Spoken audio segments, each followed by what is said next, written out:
Welcome everybody. It's nice to see you, and particularly welcome to Can Dündar, who's a good friend of mine. And as we said in the note calling this meeting or calling this webinar, there are only a handful of journalists around the world who can talk about the consequences of investigative journalism and who have paid a really heavy price for the work that they've done. And Can Dündar is one of those. His experience as a journalist is extensive. He's widely respected for what he's been able to write and to achieve. And his leadership in journalism, particularly in Turkey, through a difficult period, has been absolutely phenomenal. So I'm really pleased that he's joined us. I'm particularly pleased he's joined us because he has he's interrupted his holiday, and I know that a holiday is a precious time. It's a precious time personally, but also when you're sharing it with your family, it is doubly precious. And I'm very grateful for Can for interrupting his holiday and stealing time from his family to join us. But I think it is an indication of how important he thinks these issues are. We're not going to spend too much time with background and so on, but I thought that we'd just start. Before I come to you, Can, I plan to sort of ask you a few questions about what you think about the current situation. But before we do that, we're going to have a little introduction of the report of this year's Fetisov Journalism Award. But before we start that, I thought about why it's so important today for us to be talking about investigative journalism. I don't know if you've noticed in your news links today, but there's been a really important story released today about how a special surveillance tool has been developed by an Israeli company, which is targeting thousands of people around the world, people who are involved in politics, people who are involved in journalism, people who are involved in public life. And it's as a result of work by the Global Investigative Journalism Network and a group called Forbidden Stories that this leak and story has been published today. And it's been published simultaneously by The Guardian and by 15 other major news organizations. So it's a good day for us to be talking about investigative journalism. And it's a good day for us to be talking about why it's important that we do it and that we pay tribute to it and honor it when it's done well. And it's been done very well this year, as is reflected in the Fetisov Journalism Awards. So Eva, I wonder if you would like to do a brief introduction to the report this year, and then we'll come back and I'll begin the conversation that I'd like to have with Can. But welcome to you all. We'll have the presentation from Eva, the discussion with Can. I'll bring in some other colleagues who have also been involved in this year's awards, and then we'll have a general discussion. So over to you, Eva. Thank you very much. Nice to see all of you. Dear colleagues, FIJI Teams is happy to open our first webinar on contemporary journalism issue today. I hope it will be fruitful. The idea of this gathering was born when we have been working on the collection of the best articles of winners and shortlist authors. It is extraordinary book demonstrated that journalism today, despite of all challenges we face, is alive and illuminates the world, and that journalism is a public good. Authors are really heroes and dedicates to our profession and the audience to human rights and justice. We are grateful to all participants and all experts, fantastic professionalism, and especially to Aidan White, a legend of international journalism movement, who was an editor and now he's honorary advisor of FIJI. Please have a look at the book.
Thank you very much indeed.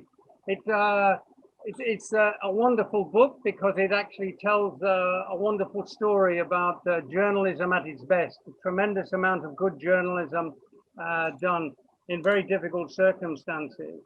And the book tells the story of not just the winners, but the number, the story of how a number of journalists and a number of media organizations working across borders and using the modern techniques for investigation were able and have been able to uncover important stories and to tell those stories. Chen, I wanted to talk to you simply because as I said at the outset, your experience is that of an investigative journalist who has really sort of fulfilled the role of investigative journalism. Investigative journalism, as we know it, is the capacity to investigate, ask questions about political corruption, corporate wrongdoing, serious crimes. And inevitably, the people who engage in investigative journalism come up against powerful forces, the forces of the state, political centers of power, corporate interests, criminals, and so on. And in your case, you suffered in a whole number of different ways: prosecution under harsh laws, intimidation and threats for you and your family from the state, direct hostility and attacks from the government, leading to an attempt on your life, an assassination attempt, leading to exile, where you and your family, having been separated and unable to meet, are forced to live in another country, away from your traditions, your customs, your understanding, your homeland. So it's an extraordinary experience. I mean, is investigative journalism really worth making those sorts of sacrifices? Of course it is. Of course. There's no doubt about it. First of all, thank you so much for inviting me to this session, Aidan. It was an honor to be with you and the other colleagues here and sharing my experiences. And thank you for your kind words. In fact, yeah, as you said, I paid a heavy price, but it's not the heaviest. There are many colleagues still in jail or lying in jail or in the cemeteries in Turkey, paying much higher price than me. We lost some of them. I mean, they lost their lives in this for journalism, to be honest. That's why, unfortunately, this is a part of the business in countries like Turkey, and it's getting more valid for other countries too, I'm afraid. So nothing new for us. Tell me, when did you realize that as an investigative journalist you were being targeted, you were going to suffer for actually working in the public interest, for telling stories that the public need to know about? You know what, I will tell you something funny, because I was a student at the Middle East Technical University. I was doing my PhD, and the subject of my PhD thesis was national secrets against freedom of the media. So it was mid 90s, and I was writing a comparative case study between two cases. One of them was in England during the Falkland War. You remember very well the Belgrano affair, which Clark Ponting was convicted for releasing the state secrets. So I was working on that affair and comparing it with a very similar one during the Cyprus War of Turkey. So they were trying to hide very sensitive information because Turkish air forces bombed a Turkish Navy ship. So and they hid it for more than a year. and I was trying to compare the two cases. So at that time, I was working on the state secrets issue before I have become a journalist. But if you're if you have chosen journalism as a profession, you automatically know that what's coming. I mean, this is part of your career. I mean, you graduated from the school, you start working, you would do your first headline, then you were called by the prosecutor, and then you find yourself in jail. So this is a normal journalist, if you are brave enough, or if you are really care about the truth. So it was, if you are ready to pay the price, you have to get into this profession. Otherwise, you can be a doctor or lawyer, but you cannot be a journalist if you are not ready to pay the price. So when I have become the editor-in-chief of Cumhuriyet, the oldest newspaper in Turkey, and to be honest, most prestigious, the first day I got into the building and I saw pictures of the writers who were killed from this paper, and they are really respectable journalists, and they are our heroes. So when you get into this building, you automatically know that this is the future for you, waiting for you, because they paid a very high price and they lost their lives in this struggle. And what they have done is just, using a headline, writing a story, taking a picture, even drawing a cartoon, and that's enough. I mean, how do you protect yourself in that sort of environment? If you're going into a job, you're going to start asking questions that will get you into trouble. How do you protect yourself from from the backlash that's going to come from the state? You cannot. I mean, I'll be honest with you. You cannot protect yourself if the government is, targeted you. No, there's no escape from it.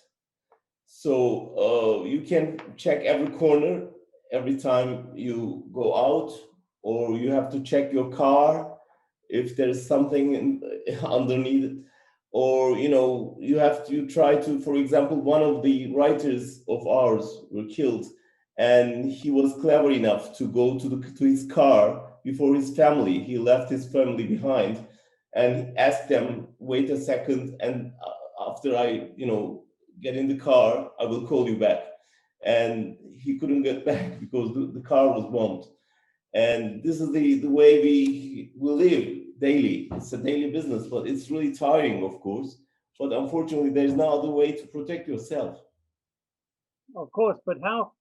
So the elements of protection are very limited. I understand that, but isn't it important for a journalist to be working in the public space? That is to say, for them to be recognized for what they're doing. How important, for instance, was it for you to have international solidarity, the support of international organizations like Reporters Without Borders or the Committee to Protect Journalists, or other organizations that are supporting media and journalists? How important was that to you when you started finding yourself in the crosshairs of the government and the state? Very important. I was published the story about Turkish government trafficking arms to Syria, and then we got an award from RSF, Reporters Without Borders, and I went to Strasbourg to get the award. We met with the president of the institution. So he told me there that this was a very important topic, and the news story was powerful. So that's for sure that when you go back, you will be arrested. And he offered me a kind of protection in Paris. And he said, stay in France, don't go back to Turkey, then we can protect you, otherwise you'll be in jail. Well, I said, it's impossible. I'm running a paper, and how can I stay here? Leaving all my friends behind. And I went back, and in a week I was in prison. So it was not a surprise, of course, but it was a choice. But then in jail, I've never felt alone, to be honest. They were always, following the case and sending me messages, revealing many press releases, etc. So it was I felt that I'm not alone, and the government felt that someone is watching them from Europe, from the world. So that was really crucial.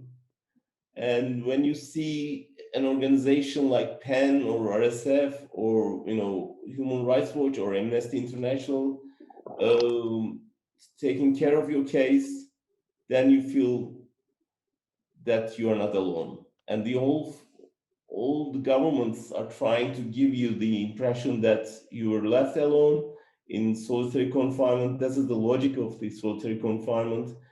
And but when you see, one day I was, checking daily papers, and I saw a very short story about how PEN and other organizations condemn the arrestment.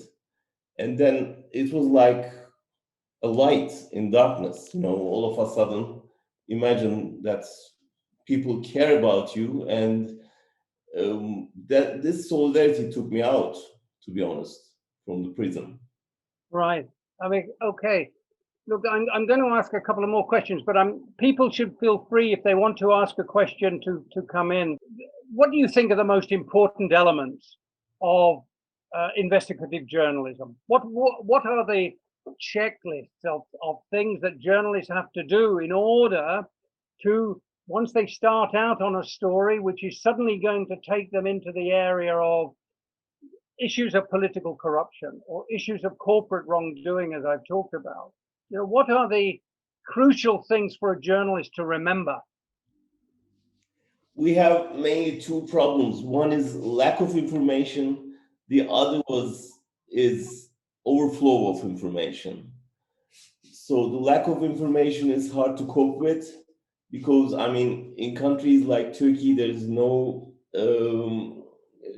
it's really hard to get access to the sources, and there's no transparency. That's why you have to dig a lot, and digging is something risky, and it is really difficult. But the other problem is the overflow of information from via social media, etc. So you have to check every piece of it. This is another problem. So we have to be very careful, very cautious, and that needs a teamwork more than ever. And that's why this global international news networks are really crucial at that stage, because the issues are more global, and the threats are more global, and our reply should be global, and our work should be global. That's why you just mentioned the importance of Pegasus project today. It's really amazing.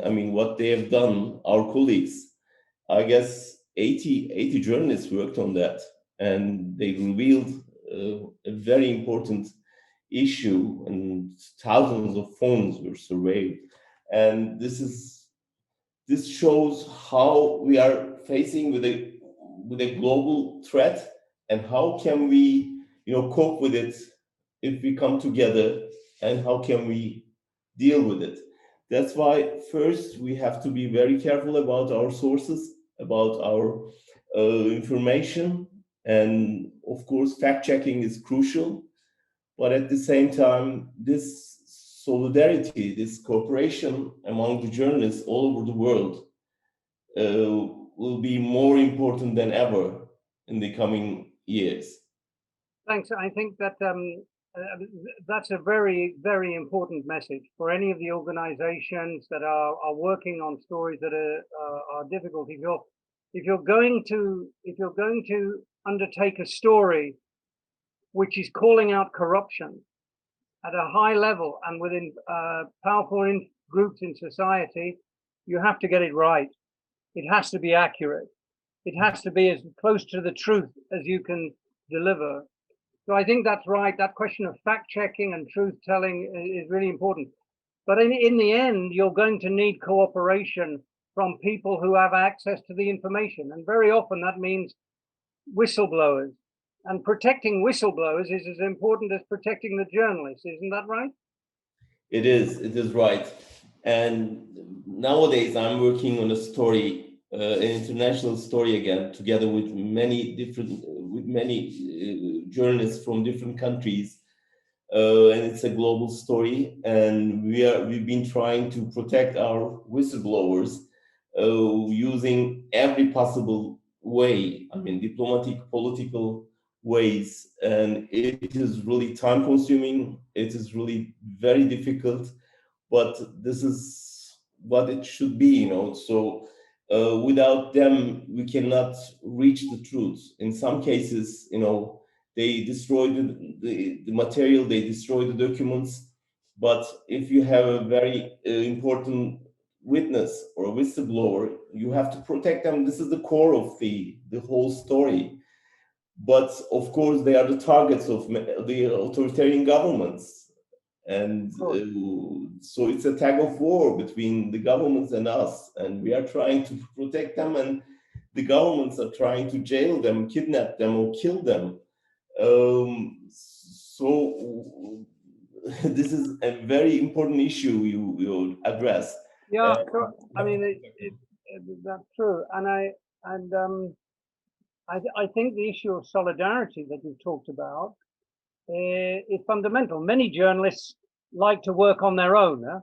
They like the idea of working as loners, and you know, there are some famous investigative journalists like Günter Wallraff, the German journalist who specialized in working on his own and using subterfuge and so on. But I think the issue of solidarity and collaboration, which you have highlighted, is equally important, and has been certainly an issue that's been taken up and followed by many of the entries into the Fetisov Journalism Awards in the last couple of years, and we'll see much more of that. So I think that's right. Look, here's a question to you from Adam Federman in the United States. He's one of our award winners this year. He won first prize for environmental journalism. So congratulations to you, Adam. And he's asking Can about whether or not in Turkey, whether or not there were stories or issues in which the government in Turkey actually allowed investigative journalists to go after. And where were the areas where the government would allow the doors to be opened in order to get information out? And how did that impact the profession? Or were there no doors at all that were opened in Turkey and are open? Thank you so much for the question, and congratulations, Adam. And to be honest, I don't remember any door opened by the government for investigative journalists. On the contrary, we have closed doors, which should be opened by the pressure of the journalists. Just to give you an example, nowadays the most popular issue in Turkey is a mafia boss who used to be working with the government and threatening us, and he was a kind of a leader of a gang who murdered lots of people. And in the end, he was imprisoned for years, but the government has chosen the other mafia guy who was the rival of them, and he left the country and went to Dubai and started recording videos about the inside of the government and giving a lot of details about the corruptions of the ministers. And he was just giving very, very important insights about the government. But so every Sunday he starts releasing a video at 7:30 every Sunday. So every Sunday we were, getting up early to listen his confessions. And in the last video, which was the 8th or 9th, he said, now it's time to talk about Erdogan. Then what happened is next Sunday, there was no video. The whole country was waiting for this video because he decided to talk about Erdogan. And after 8 hours, he said, I was called by the authorities here, and they asked me to stop the videos. So imagine a mafia guy living in exile in Dubai, promising a video about Turkey's president, and all of a sudden with international, how come, we don't know yet, diplomatic pressure over the Dubai government, he stopped releasing videos. So this shows us the importance of the whistleblowers, and at the same time how the government can close the doors to the people's right to know. That raises, I mean, it's a terrible situation, but as you well know, inside Turkey today, there are courageous young journalists who believe in ethics. They believe in public interest journalism. They believe in the human rights regime, which Turkey has embraced over the last 20 years. They believe that transition is final. It will not be lost. Even if you have a government which is populist, even if you have a government which is apparently resistant to the consequences of human rights, what advice can you give them about how they can deal with those challenges to journalism? Yeah, as you said, there are many, still there are many courageous journalists trying to protect the truth, defend the truth, and release the truth, but taking a lot of risks, of course, not only for them, but also their media outlets, their families, their friends, etc. So all they can do is first, they have to, they shouldn't be alone. So this is the most important, because I mean, if you are cornered alone by the government, like Erdogan's, that life would be really difficult for you. So in that sense, first the solidarity within your country, then the solidarity among the other countries is very important, and make your stories international. Find partners from the world and share your story with the others, and try to protect your media outlets to get in touch with the others. So this is the only way. Otherwise, you're all alone, left alone, and you'll find yourself in a solitary confinement in a faraway prison cell. I mean, I think that once again, that is a sharp reminder of the importance of solidarity, that these journalists need to work together. I think one of the things that, in my experience, has been very important for journalists is that very often they can recognize that they want to be ethical, they want to tell the truth, they want to contribute to democratic society, but they can't do it. But what they mustn't do is to give it up. What they mustn't do is to forget that the importance of it, because the time will come when they will be able to tell the stories that they need to tell. Yeah. So, for example, in Turkey, there is a group called the Coalition for Ethical Journalists. There is the Turkish Syndicate of Journalists. There are groups who are defending human rights and defending the right of the people to know and so on. And they can't do 100% of what they would like to do. But it's important that they're there, and it's important, as you rightly say, that we give them support and that we find a way of internationalizing the support. And I suppose in a way that's one of the purposes of the Fetisov Journalism Awards, that it can do that. It helps to give, to pay tribute to that sort of journalism. Yeah. We've also got on this call, for example, Paula from Switzerland, who did an amazing story about dirty gold and the link between money in Switzerland and corporations in Switzerland and the gathering and coal mining in Latin America, and how people don't like those stories to be told, but actually it's very important that they are told. Yeah, of course. And last advice, we should be careful about this now. Be careful about your telephone. Yeah, exactly. So what do you... Especially after the Pegasus project today, we understand once again how important the communication, secure communication is, because this has become the source of many governments, to collect information from So our... what are the primary tools that an investigative journalist will use? I mean, does pencil and paper still have a role to play? Yeah, yeah. I mean, we should find ways, secure ways, safer ways of communicating with each other. Really, I mean, we are facing with a huge information technology and surveillance technology by the governments, and we are kind of desperate in front of it. And how can I, feel secure if I communicate with my whistleblower? And how can I find a way to, collect information while my phone is tapped by the government? So this is the main concern today, unfortunately. And we are, we are sending people whispering to their ears. And it's 19th century technology again. It's not a technology, but human source in a way, and it's very difficult to cope with it. So this should be one of the priorities of ours nowadays. Absolutely, thank you very much.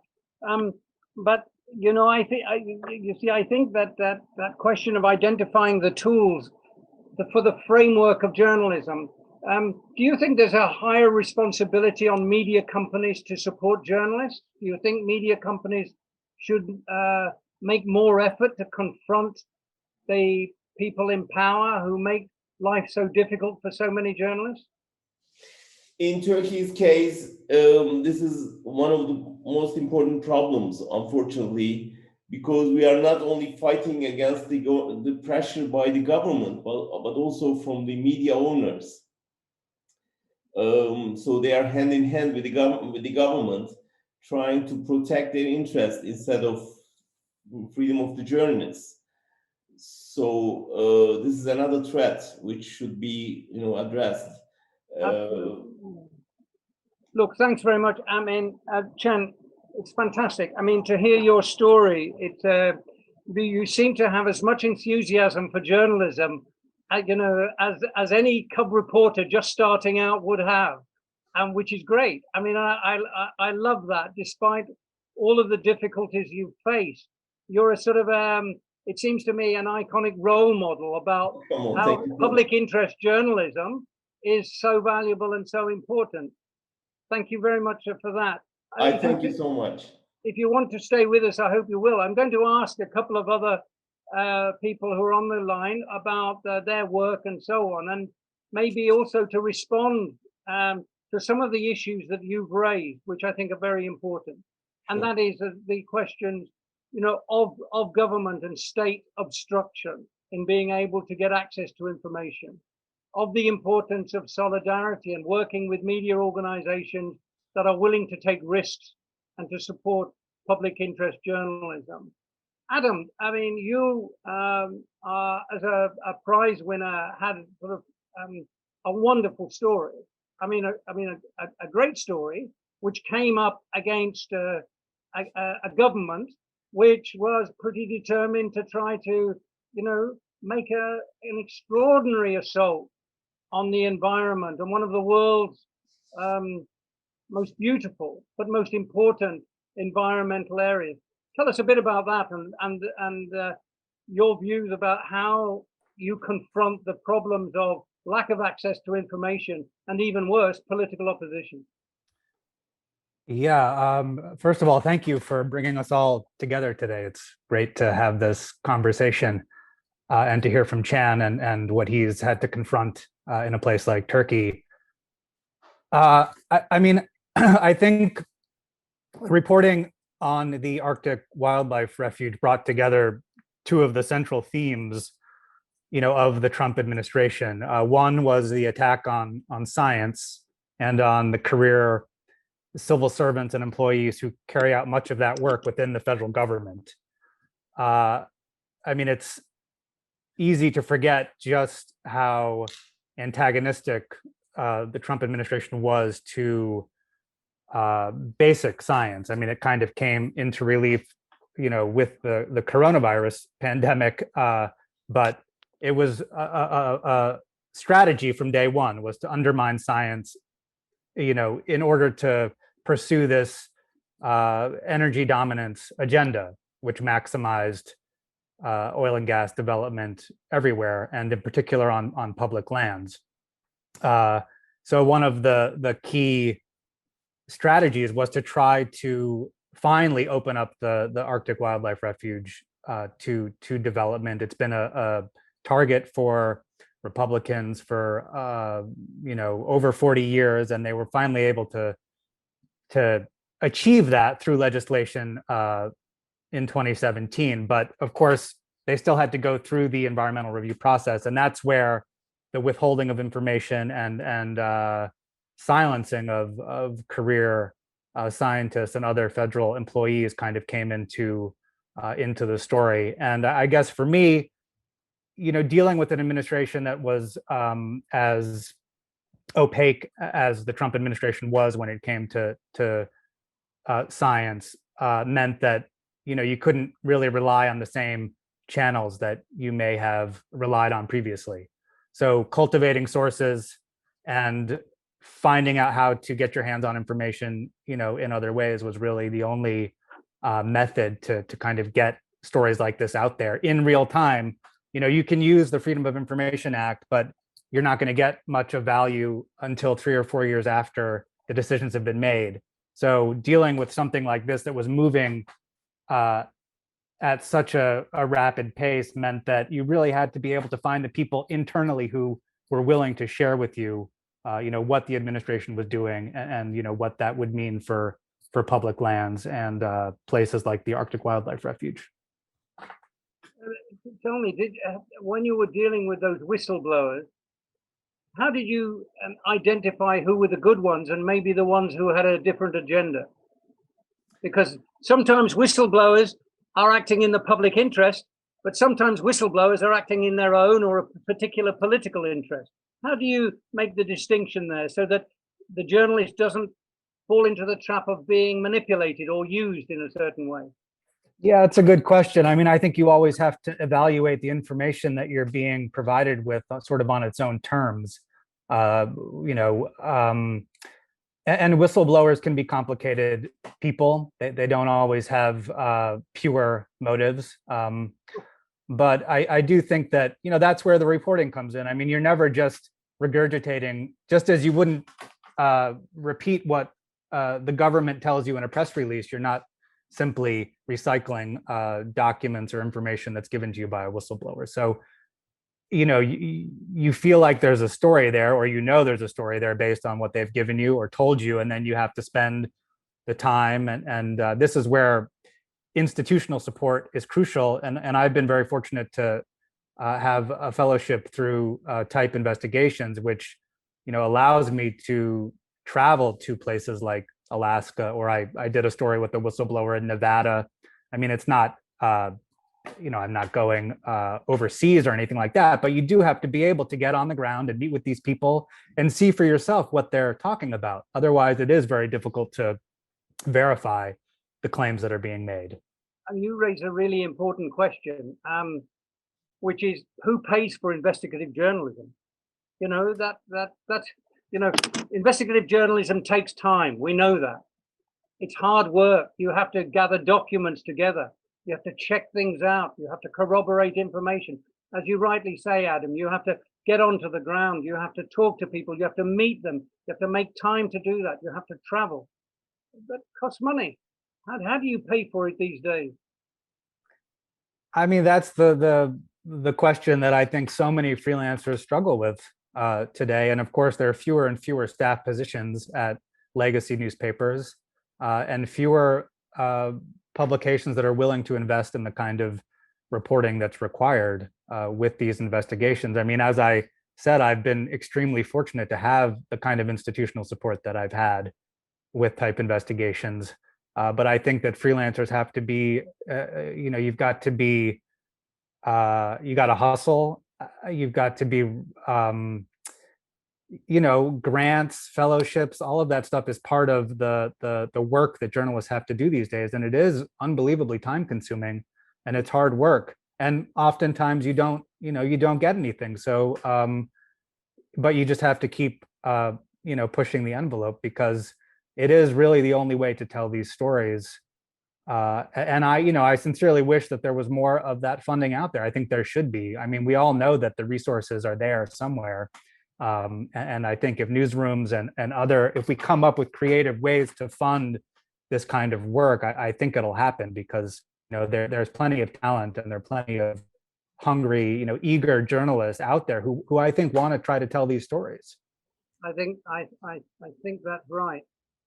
It's true, and I want to applaud this and draw attention to this as well. I mean, we look at the Fetisov Journalism Awards, and it's a rich reward. It's a rich award. I mean, this is not small amounts of money that are paid, but it's been very heartening to notice that the journalists themselves, in many cases, who've received these rewards, have used their award money, their prize money, to actually promote more journalism of the kind that they've been doing. And in a way, that's a way that the award itself can contribute to doing what you're talking about, which is trying to find, at least on a modest level, resources that can be recycled into journalism to make it work. I wonder, Paula, if you're with us, if you wanted to join this conversation, are you able to chat? Hi, yeah, I'm here. But I was just wondering, I was thinking when Adam was talking, you and he sort of fought it out for the top prize on the environmental excellence in the environmental journalism. And I thought your story was also, tremendous piece of journalism. But it had this link between the money that funds the dirty work that goes on in the production of jewelry, diamonds, gold, the stuff that makes the world worthwhile for corporations and for rich people and so on. So coming from Switzerland and doing the story about how riches that return to Switzerland come from a very shady, shadowy business in Latin America. How do these questions that we've dealt with here seem to you? How did you see them in the stories that you were doing? I guess there are different issues when it comes to, we touched upon quite a few elements here. Finding sources, of course, it requires a lot of time, as my colleagues here were saying, just trying to build confidence with your sources and then always, wondering, you get names of people who you've heard from someone could maybe help with your story, but then, you have to, usually in Peru, it's really, you have to meet the people before then investing any more travel or time or whatever. So yeah, it's a very long process. But then when it comes to the sorts of threats, if you wish, in the case of the story that I was doing, of course, the government, both the Swiss and the Peruvian government would like to preserve a certain image of the country that's positive, of course.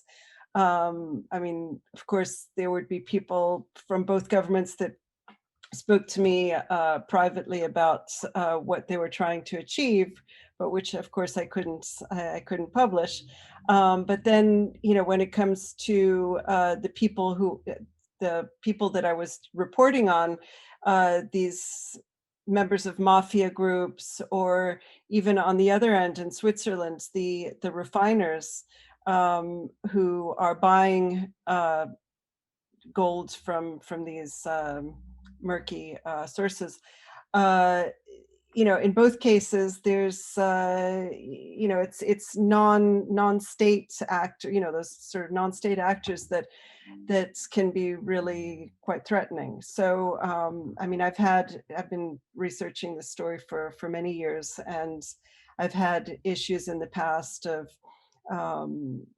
members of you know, various people who were involved in trading the gold on the Peruvian side, who were you know, threatening me in various ways, and, you know, following me. And I mean, this is sort of pre-Pegasus, but I mean, still just you know, harassing me on various social media, and through, you know, telephone calls and so forth. And so that was on the Peruvian side. On the Swiss side, it was almost the same. I mean, these are big, very well recognized and well reputed, you know, in certain circles, I guess, companies that nonetheless, I mean, they have huge resources to be able to defend their image. So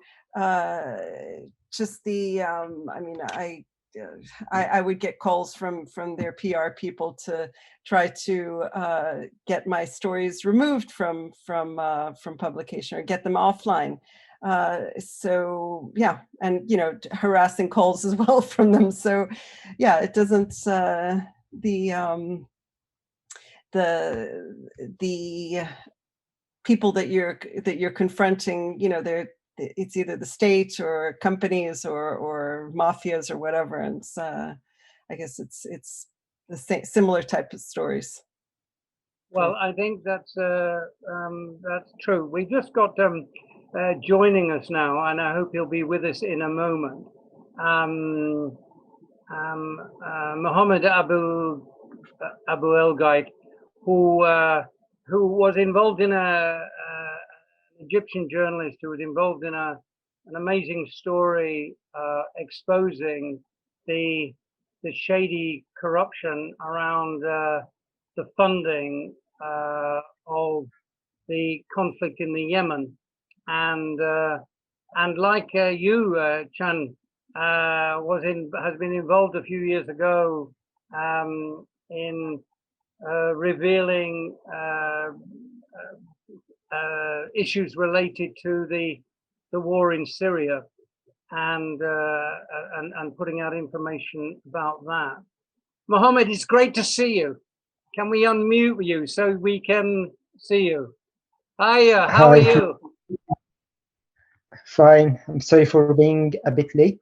No, it's absolutely not. You're in great company, and I'm really pleased that you could make it, because your story was just a sort of fantastic piece of investigative journalism.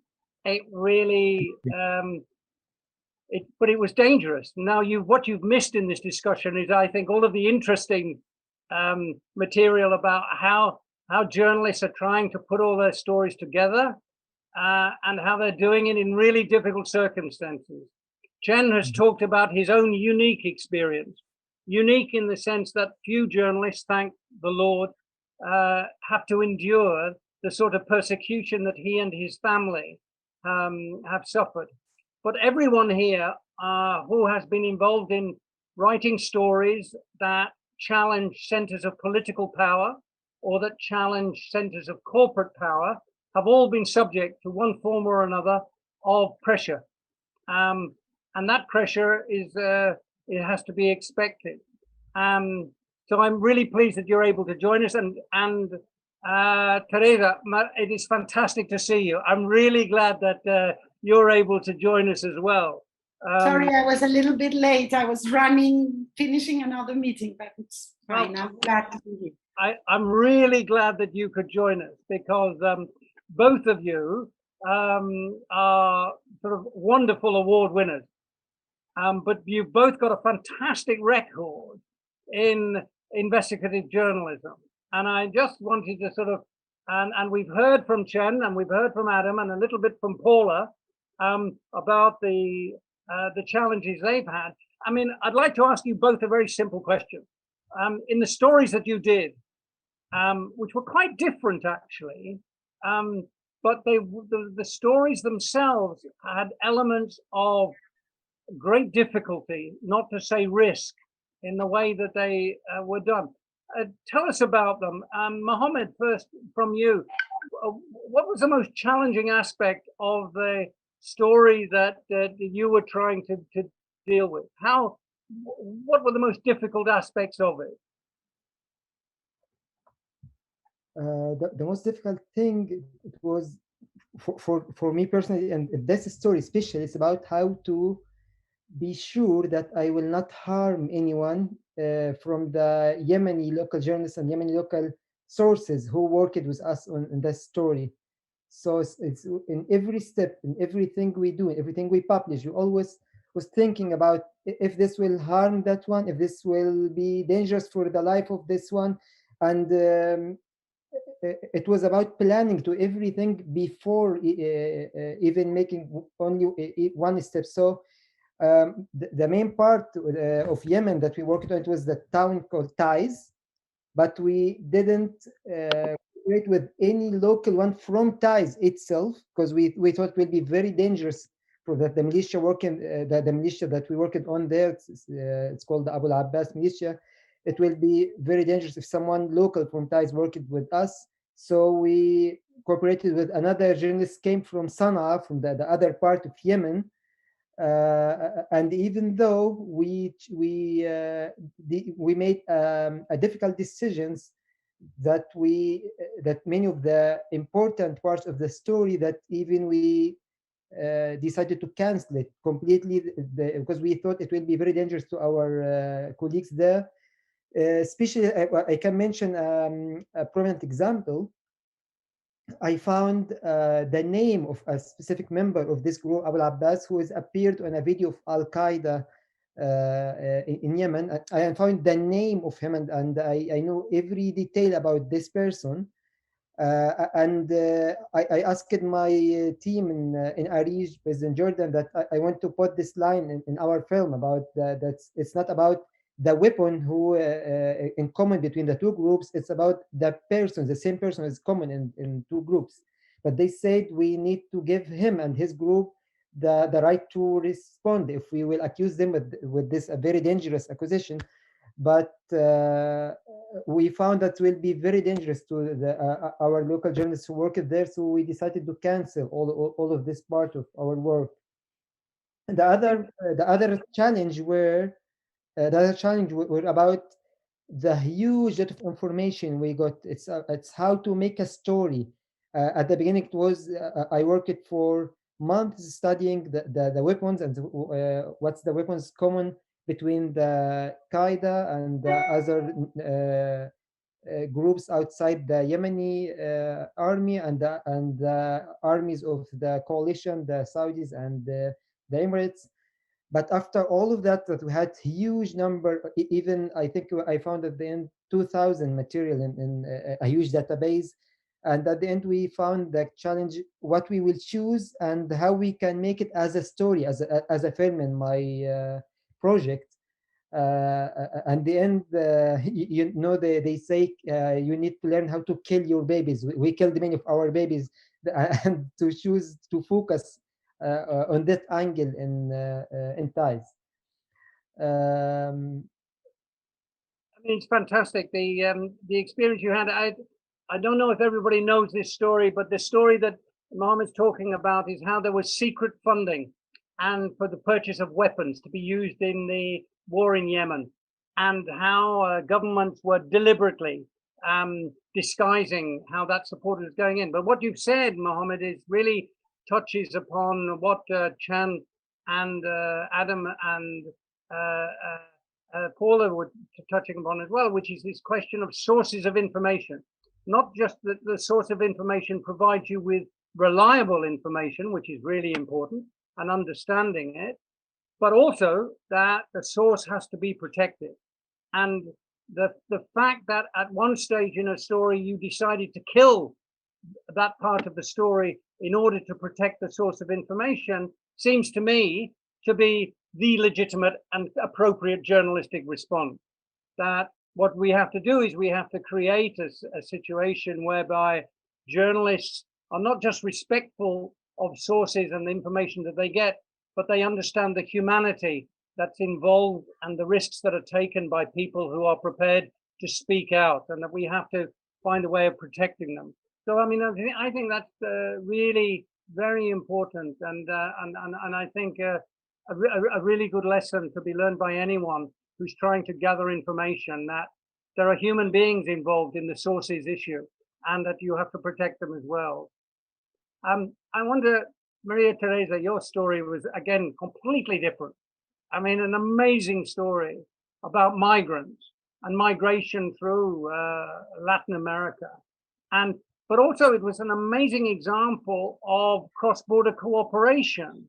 And Chen talked about this earlier, about the importance of collaboration and so on. Tell us a bit about that, because I think it was just such a tremendous and inspiring story. How on earth did you decide to put it together, and how did you weave it all together? Because it all looked very complicated when we were reading through it. Well, it was a very challenging thing.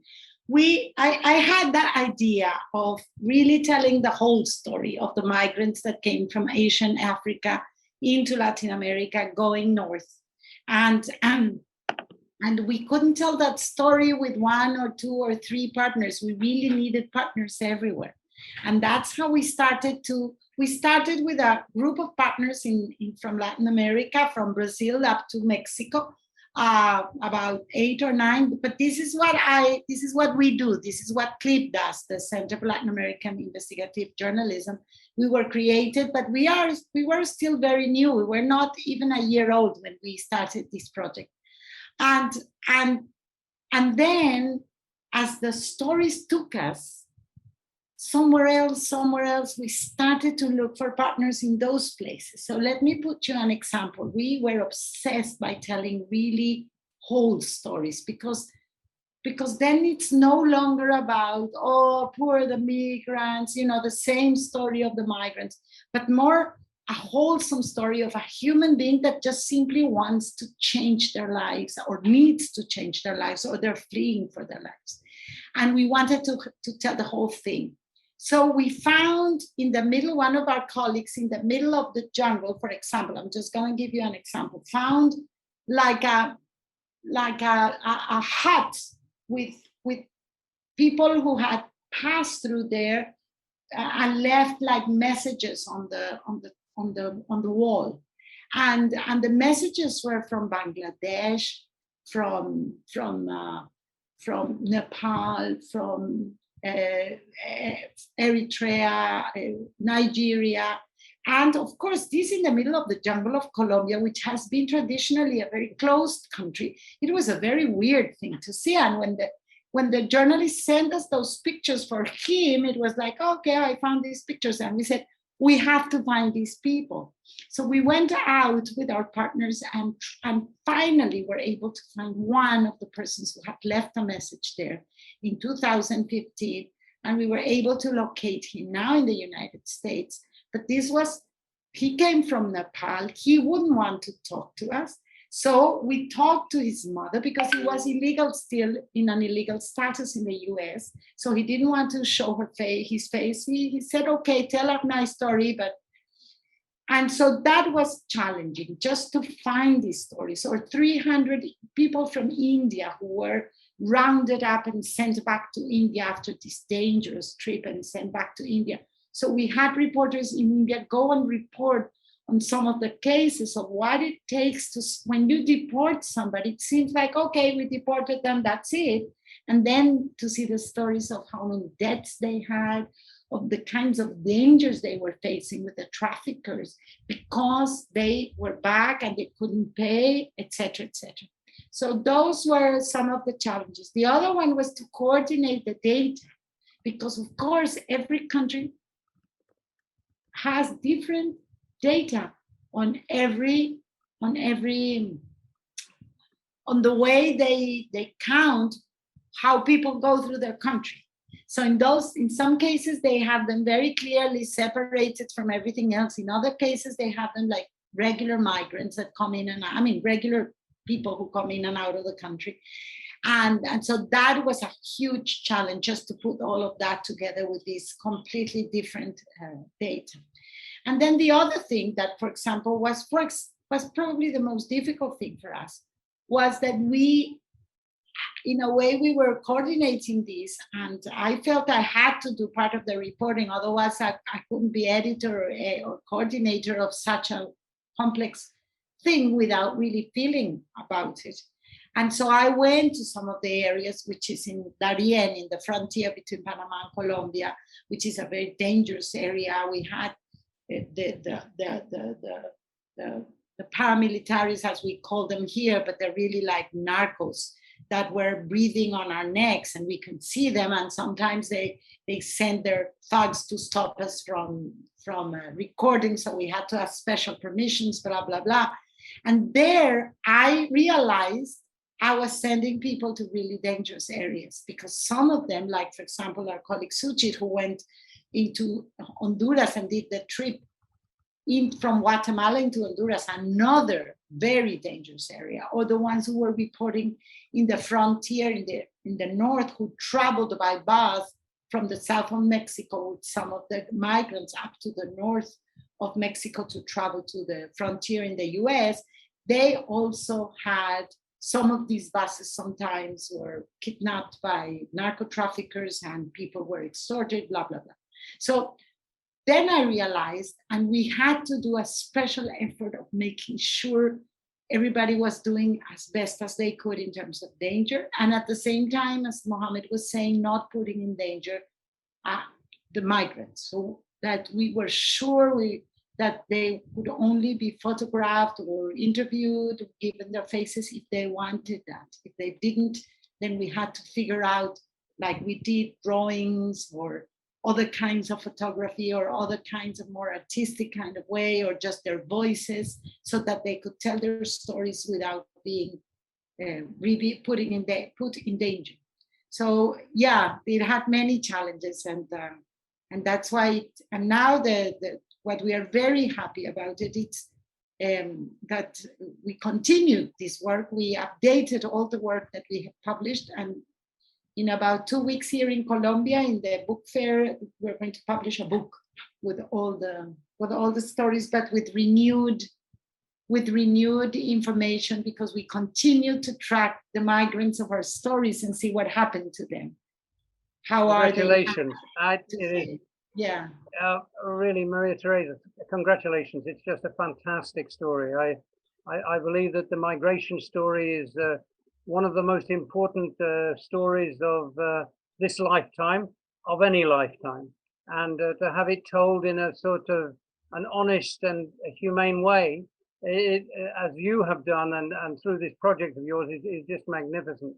In fact, all of you have sort of produced really wonderful stories. And we're going to come towards the end of this discussion between us now, but I wanted just to give an opportunity for all of you to sort of reflect on something about what is the future of investigative journalism. It's very difficult. We don't have enough money to invest in the time that needs to be taken to tell our stories. We have massive problems of security. Mohamed, you, like everyone here, face the problem of security, particularly when you're exposing the actions of governments that are capable of dreadful things, as the case of Yamal Khashoggi reminds us every day. So there's a question here about what's the future of investigative journalism? How can we make it more secure? What do we need to do? And what are the best pieces of advice you can give to people who are starting out on understanding better the importance of investigative journalism? Who would like to start? Can. Well, I guess we need to build up bigger associations with more means of investigation. And we invest, of course, for the investigation. And we need to campaign to find funders and bring them together to support the free media and investigative media.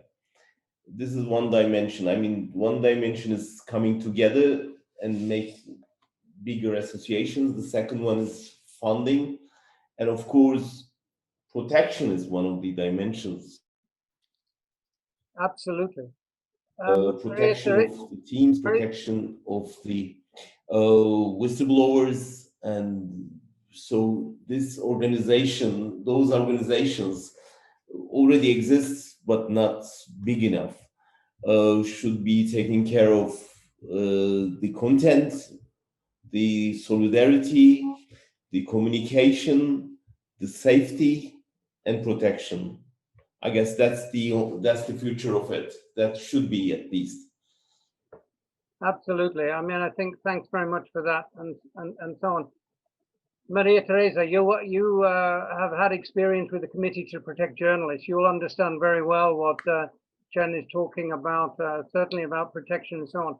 But how important is this question of building associations, of creating networks for the future? I think it is vital. I don't think investigative journalists can survive without the networks that we have today and the ones that we have to build tomorrow. That we created this Latin American network, convinced of that, because it's the only way we can protect each other, we can protect the information. We've already faced cases in which a story, one of the media does not want to publish a story, for example, and because it's part of a network, they cannot stop it. They have to go and publish it. Or when a journalist is fired from their jobs because of what we have published, or then we can be, they can also continue to publish somewhere else. So I think it is in order, facing the very difficult digital and legal and physical problems that we have today, the only way is to have strong networks, not just in the way of Reporters Sans Frontières or Media Defense or CPJ, which are all amazing organizations, but also among ourselves, among journalists who investigate, so that we can fight censorship, we can look for funding together, we can support each other in terms of not feeling so lonely and not feeling so sometimes, how do you say that? Squashed, how do you say that? Depressed or negative about being able to do what you want to do because you feel so lonely. But if you have a network of other people doing in the same investigation, then you pluck up your courage and you can actually think that you can do things. And I think governments that are democratic still and that believe in that should be supporting these kinds, not directly because that wouldn't work, but they should support funds for investigative journalism because in the long run, it's so good for them, so good for democracies. Absolutely right. And but I think your message there about no journalist should ever feel alone. When things are bad, when they're down, when it's a dark time for them, they should have somewhere to go. They should have their journalists who are friends should be with them.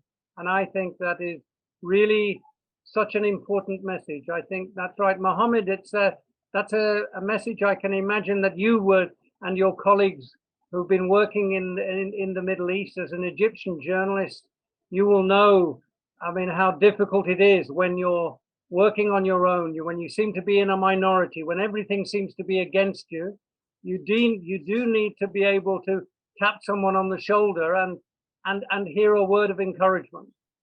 Of course, as you mentioned, the horrible story of Gamal Khashoggi, and even many other journalists, some of them are personal friends of me in Egypt, are in jails already. And that's why I'm still focusing on about the need of find associations to help the journalists. But also we from our own experience, we had this very important rule of our personal rule, what I need to do, what I need to learn. One of the most important things about how to find the safe tools to communicate. We always using the encrypted apps like Signal. We always using the encrypted emails like Proton Mail. In my personal experience, when we had this film in Yemen, there is a problem that there is no high-speed internet in Yemen, so we need physically to transfer the hard disk that contained the material, but it will be not safe at all to send it from Yemen to Jordan to London, and we used a program called VeraCrypt. Yeah, and we could make the material encrypted in the hard disk that no one can see what is it, and it's already checked by the security forces in 2 countries, and no one understood what's inside this hard disk. And at the end, we got our material. Also, there's some measurements to protect yourself physically. I remember when I was in Egypt before I traveled, every single night, really every single night, I start thinking, what if the security forces came today to arrest me? What I need them to not find in my home, on my computer, on my mobile. So every single night, I will clean everything. Many of other journalists in Middle East, my friends, have developed their own ways to protect themselves, like measures like that. Also, how to find if someone following you, someone inspecting the headquarters of your newspaper. This not make everything safe, of course, and at the end, many of them have been arrested already, and with no.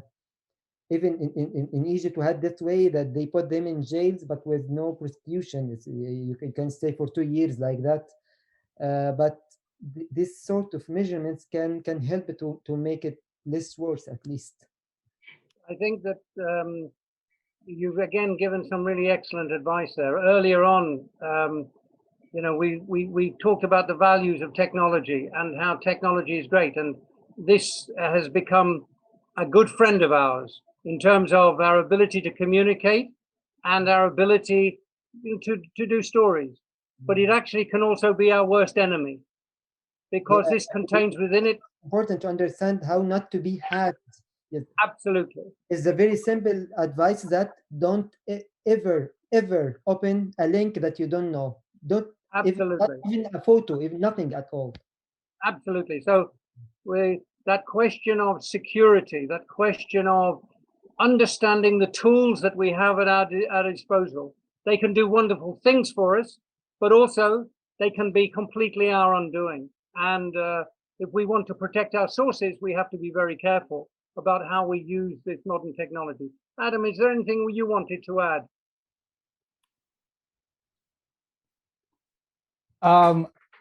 I mean, I agree with what everyone has been saying. These sort of networks and opportunities like this, I think, are really valuable.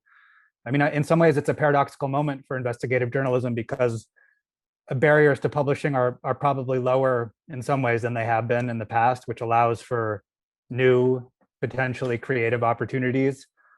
But at the same time, you know, we're living in a world of diminishing resources, and of course, you really can't do the former without, you know, having that kind of support. So new models that I think we're seeing here, at least in the United States to some extent. In Vermont, for example, where I live, there's a investigative news website that's flourishing using a kind of reader-supported model.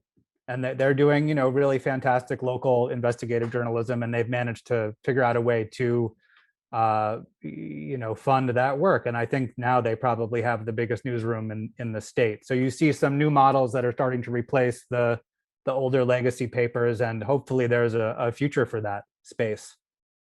I think that's again a really good point, because it's all very well to do these stories, but we have to do them well. We have to do them professionally. We have to present them well. They have to be stylish. They have to be good journalism. They have to be stories that people will want to read, to listen to, and so on. So we have to make sure that we are producing something for an audience to engage with in a way that tells them what is going on, what they need to know, but in a way tells them it in a way that is they can understand very easily. And I think that's a really good message. And I think that good ways of producing and distributing our journalism, and there's lots of innovation all the time. We're going to sort of finish now, and I just wanted to say, in a moment we're going to see a video. Can we see that video now? And I'll say something afterwards.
And there's a last word. I just want to say that two things, really.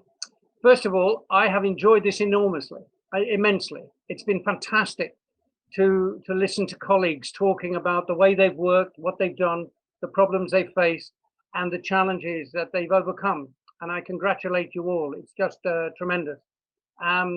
It's been great. And you've said the most important things that need to be said: the need for truth telling, the need to be accurate, the need to check our facts, the need to use good sources of information, the need to protect our sources, the need to push back against state, governmental, and corporate pressure, the need above all to show solidarity with one another and with other journalists who are doing this work. It seems to me it's been a fantastic sort of session in which we've exchanged great ideas. We are going to convert this into a class.